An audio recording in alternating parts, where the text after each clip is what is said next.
오늘은 리커전의 2025년 1분기 실적 발표 내용과 어닝콜 Q&A를 정리해 보았습니다.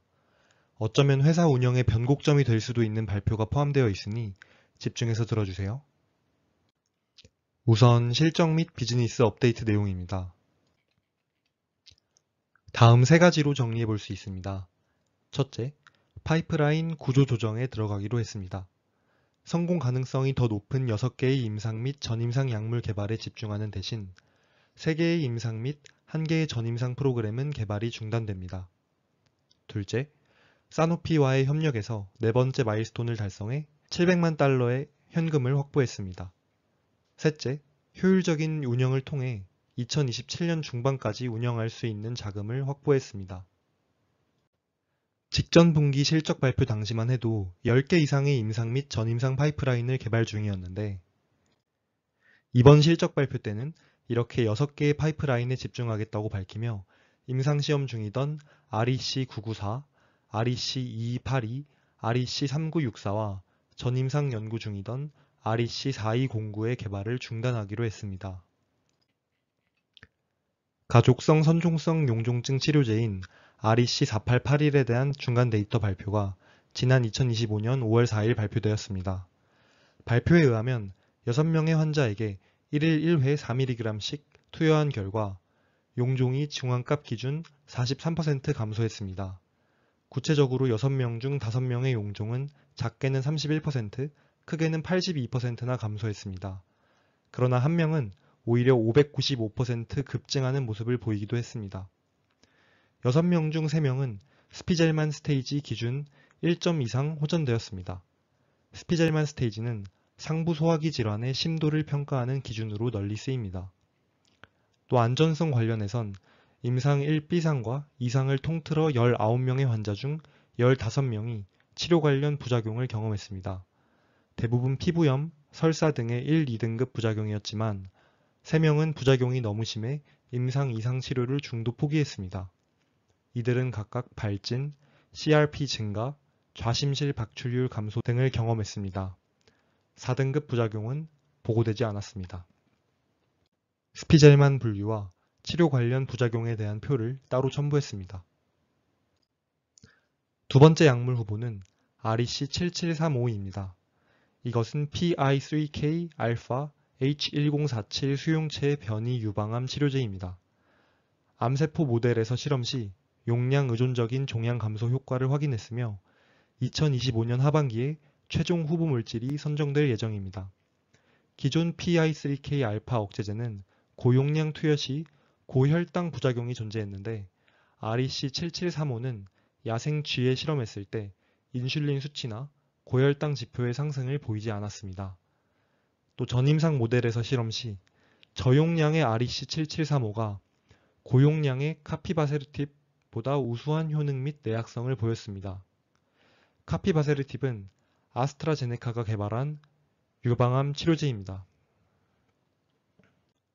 세 번째 파이프라인은 REV102로 랠리바이오라는 회사와 공동 개발 중인 저인산 효소증 치료제입니다. 2026년 하반기 임상 1상 시작을 목표로 현재 IND 이네이블링 스터디를 진행 중입니다. 초기 발병형 저인산 효소증 동물 모델에서는 생존율이 개선되었고 후기 발병형 모델에서는 골결손이 개선되었습니다. 참고로 랠리바이오는 2018년 창립된 희귀질환 치료제 개발 회사로 시가총액 180억 원의 적자 기업입니다. 그 외 REC617, REC1245, REC3565는 여전히 임상시험 중입니다.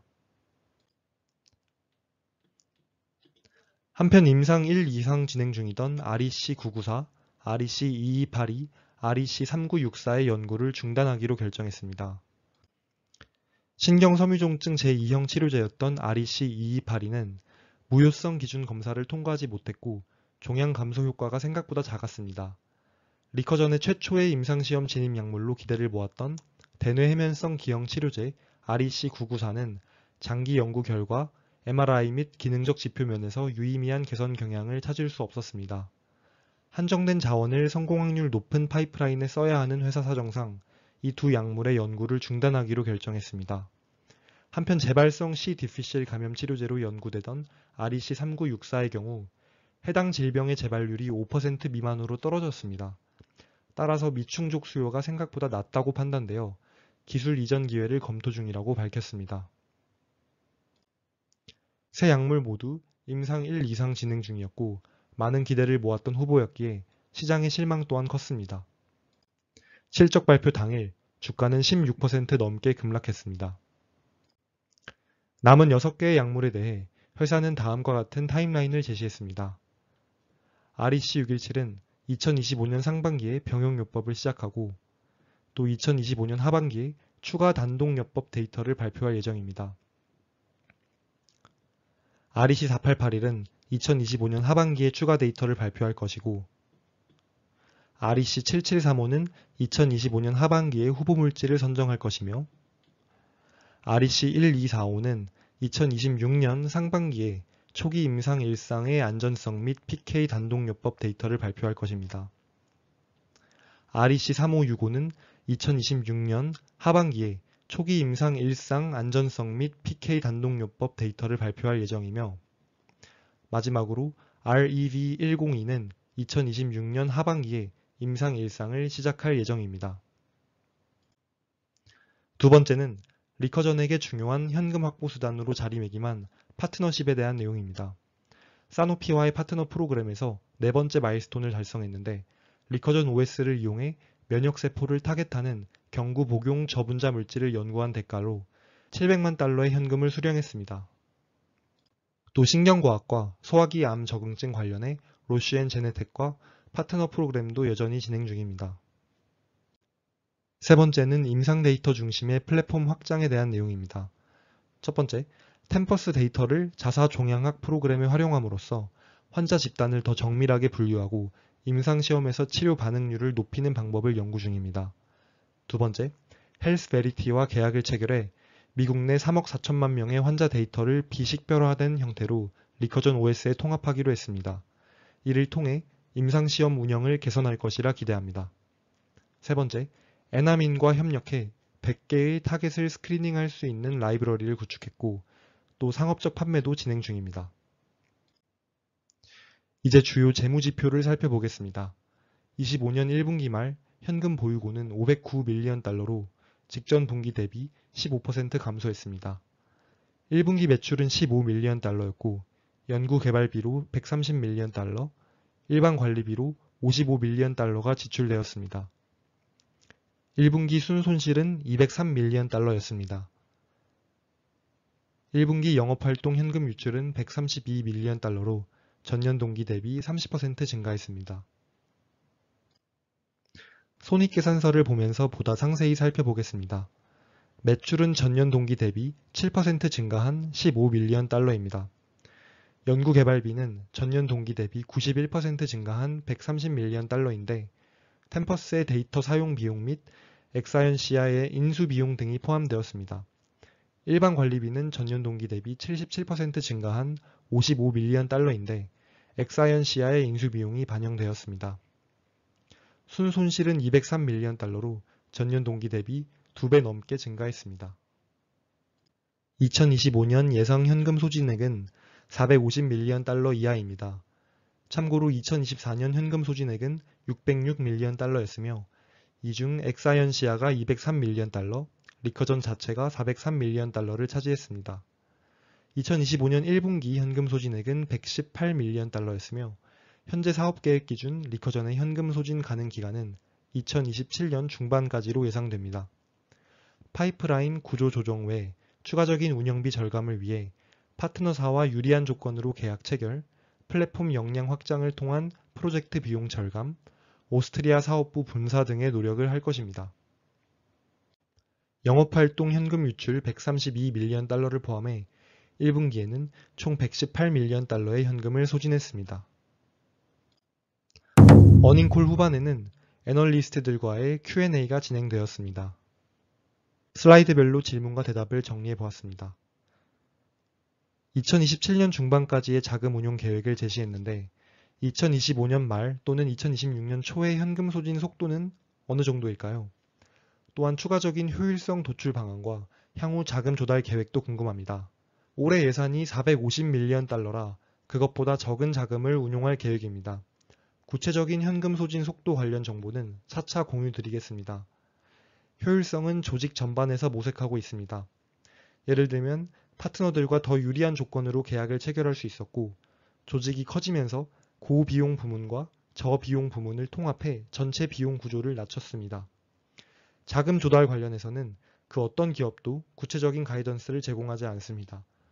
과거에도 ATM 프로그램을 적절히 활용했었는데 앞으로도 기존 운영 방식에 따라 유연하게 활용해 나갈 것입니다. 향후 자금 조달 계획으로 ATM 프로그램을 언급했는데 이게 무엇일까요? ATM 프로그램은 At the Market Offering의 약자로 회사가 시장 가격에 맞춰 신주를 발행해 소량씩 분할 매각하는 방식입니다. 시장 참여자 누구나 이 주식을 살 수 있고 어느 시점에 얼마의 주식을 매각할지는 회사의 재량입니다. 단, 최대 발행 한도는 증권사와의 계약 조건을 따라야 합니다. 실제로 리커전은 ATM 프로그램을 통해 자본 조달을 많이 해왔습니다. 2023년 8월 체결한 제퍼리스와의 계약을 통해 총 2,680만 주를 매각해 1억 9,910만 달러의 순수익을 얻었습니다. 그리고 제퍼리스와의 계약 종료 후 곧바로 시티그룹과의 계약을 체결해 2025년 3월 말까지 60만 주를 매각해 410만 달러의 순수익을 얻었습니다. 이 계약에 의하면 최대 5억 달러 규모의 보통주까지 발행할 수 있습니다. 이 오퍼링은 이제 막 시작되었음을 알 수 있습니다. 다음 질문으로 4가지 주요 파트너십 중 언제 특정 후보 물질에 대한 옵션 행사를 기대할 수 있을까요? 이미 사노피와의 공동 연구에서 4개의 프로그램이 옵션인 되었고 제넨텍과의 협업에서도 1개의 프로그램이 옵션인 된 바 있습니다. 이뿐만 아니라 다른 프로그램들 역시 초기 단계 옵션뿐 아니라 향후 파트너사의 파이프라인으로 편입될 수 있는 후기 단계 옵션까지도 이어질 가능성이 있습니다. 다음 질문은 파트너십 프로그램을 상업화 단계로 더 빠르게 이끌 수 있는 새로운 운영 전략상의 수단이 있나요? 였습니다.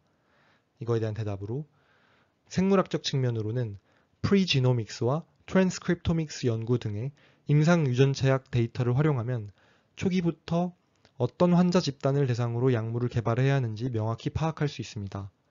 두 번째 수단은 화학 및 설계 모듈로 분자 동력학이나 양자역학을 통해 개발상의 난점을 사전에 예측 및 제거할 수 있는지 모델링하고 있습니다. 또 ADME 특성 등 약물로서의 가능성을 조기에 예측하는 작업도 진행 중입니다. 세 번째 개발 측면에서는 멀티모달 데이터를 이용해 가장 높은 신호대 잡음비를 보일 것으로 예상되는 환자군을 정밀하게 규정하고 이를 바탕으로 임상 전개 속도를 높일 수 있습니다. 라고 답했습니다. 귀사의 파이프라인 우선순위를 보면 종양학의 무게가 실려 있는 것으로 보입니다. 희귀질환에서 방향을 전환하고 있다고 봐도 될까요? 만약 그렇다면 리커전 OS의 어떤 요소들이 종양학 분야와 잘 맞다고 판단했나요? 희귀질환과 종양학 둘 다 유전적 마커가 존재하는 경우가 많아 이를 생물학적 출발점으로 삼아 연구를 전개할 수 있다는 강점이 있습니다. 포트폴리오의 균형은 데이터가 결정하게 되겠지만 가까운 시일 내에는 두 분야 중 어느 하나를 포기할 계획은 전혀 없습니다. 다음 질문은 DDW 행사에서 발표된 FAP 데이터에 대해 설명해 주세요. 이 데이터가 해당 분야의 다른 프로그램들과 어떻게 차별화되나요? 이거에 대한 대답으로 효능 면에서는 중앙값 기준 43%의 폴립 부담 감소가 관찰되었습니다. 또 안정성 측면에서는 대부분 MEK1-2 억제제 계열에서 흔히 나타나는 부작용이 관찰되었습니다. 비교 가능한 기존 프로그램은 두 가지 있습니다.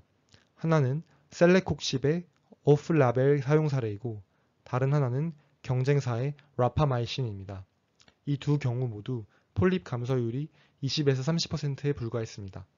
또 중요한 부분은 스피젤만 점수 변화입니다. 폴립 부담, 폴립 개수, 스피젤만 스테이지 간의 일관된 경향성이 보인다는 점이 고무적입니다. FAP 데이터 관련해 비반응자에 대해 부연 설명해 주세요. 저희 연구 중 한 비반응자의 폴립 수가 6배 증가했는데 내추럴 히스토리 관점에서 볼 때 이런 환자군은 기본적으로 폴립 부담이 점진적으로 증가하는 경향이 있습니다. 경쟁사의 연구에 따르면 전체 환자의 40에서 50%가 비반응자로 분류되며 이들 중 일부는 폴립 부담이 하나에서 2배 또는 6배까지 증가하는 사례도 보고되었습니다. 저희의 비반응자 사례에 대해서는 왜 그런 결과가 나왔는지 정밀 분석 진행 중이며 차차 환자 수가 증가함에 따라 데이터 신뢰도도 올라갈 것입니다. 그럼 현 용량보다 더 높은 용량을 투여할 계획이 있나요? 저희는 현재 30에서 80% 폴립 감소 효과에 대해 고무적으로 보고 있습니다. 올해 후반에 N10 규모의 데이터를 추가로 확보한 후 그 결과를 바탕으로 향후 용량을 높여야 할지 여부를 판단할 예정입니다. 우선은 현재 4mg 투약을 완료하고 데이터를 면밀히 이해한 후 다음 단계를 결정하는 것이 우선입니다. FAP 프로그램의 다음 단계는 어떻게 되나요? 우선 올해 말까지 4mg 용량에 대한 환자 데이터를 더 확보할 예정이며 이후 FDA와 향후 개발 경로에 대해 논의할 계획입니다. 현재까지 FAP에서의 평가 변수는 복합 평가 변수를 사용 중이며 그 구성 요소 중 하나는 이번 데이터가 잘 나왔던 스피젤만 스코어입니다. 중단된 세 가지 프로그램 CCM, NF2, C-difficil은 처음에 어떻게 발굴되었고 새롭게 정제된 파이프라인 전략이 리커전 플랫폼의 현재 역량을 어떻게 더 잘 반영하나요? 이거에 대한 대답은 CEO가 해줬는데요. CCM, NF2, FAP는 모두 리커전 0.1 플랫폼의 결과물입니다. 이 시기에는 RNA 간섭을 활용해 기존 약물의 재창출을 탐색하는 접근을 사용했습니다. 현재 FAP 프로그램에서 초기 효능 신호가 관찰되고 있는 점은 매우 고무적입니다. C-difficile 프로그램의 경우 리커전 1.0 플랫폼에서 출발한 것으로 이 단계부터는 신규 화합물의 탐색을 본격적으로 시작했습니다. 이번 해당 프로그램의 중단 결정은 과학적인 이유라기보다는 상업적인 시장 환경과 미충족 수요를 고려해 투자 우선순위를 재조정한 결과였습니다. 물론 아직 데이터 수가 적기 때문에 섣부른 결론을 내리긴 어렵습니다. 다만 리커전 플랫폼은 학습 기반 플랫폼으로 설계되었고 플랫폼이 한 세대 진화할수록 약물 발굴 성공 가능성이 높아집니다. 리커전 0.1에서 도출된 프로그램들의 성공 확률은 리커전 1.0에 비해 상대적으로 낮을 수 있지만 플랫폼이 발전할수록 전체적인 성공 가능성은 꾸준히 상승할 것이라 확신합니다. 라고 답변했습니다. 참고로 리커전 플랫폼은 초기 모델인 0.1부터 시작해 1.0을 넘어 현재 2.0 플랫폼에 와 있습니다. 현재 임상 연구 중인 FAP나 RBM39 프로젝트는 각각 0.1과 1.0 버전에서 개발된 약물입니다.